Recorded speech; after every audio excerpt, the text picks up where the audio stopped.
Hello, welcome to home cooking daily. இன்றைக்கி நம்ம தட்டை முறுக்கு செய்ய போகிறோம்.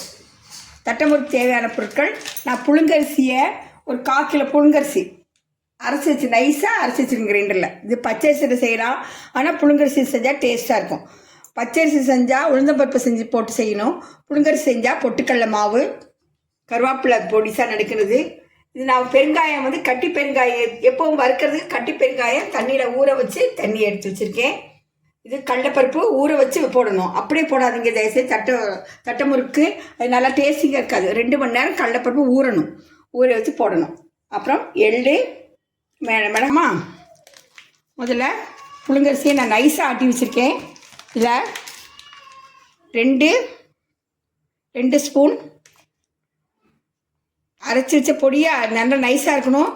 பொட்டுக்கடலை கிலோவுக்கு வெண்ணெய் ஜாஸ்தி போட்டோம். வெண்ணெய் ஒரு உருண்டை வெண்ணெய், சரியா? வெண்ணெய்,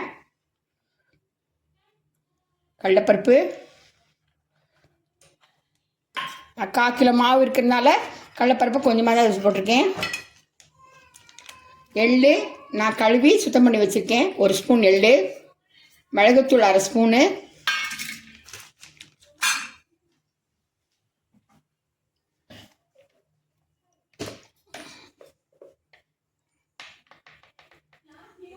மிளகாத்தூள் 1/2 ஸ்பூன். பிசைஞ்சிட்டு பார்ப்போம். உப்பையும் போட்டிருக்கேன். உப்பு போட்டுட்டு பிசைஞ்சிட்டு டேஸ்ட் பார்த்துக்குங்க.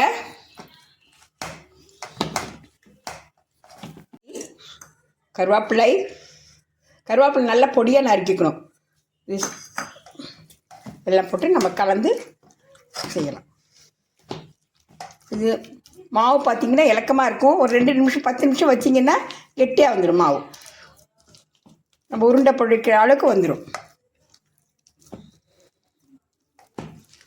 இல்லை வாழை இலையும் எதையும் வச்சுக்கோங்க. ரவுண்டாக உருட்டிக்குங்க. இப்படி ஒரு விரலை வச்சு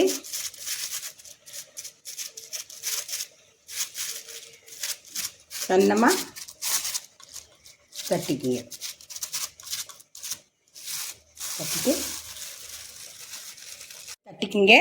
தட்டிட்டு போடுங்க.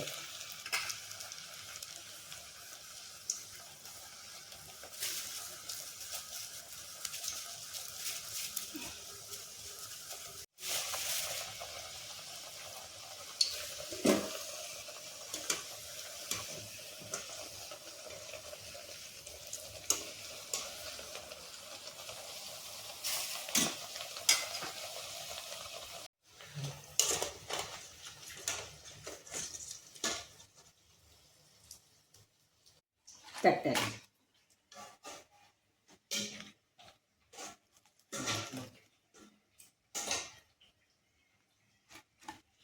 ஷேர் பண்ணுங்கள், லைக் பண்ணுங்கள், கமெண்ட்ஸ் பண்ணுங்கள். எங்கள் சேனலை மிஸ் பண்ணாமல் பாருங்கள்.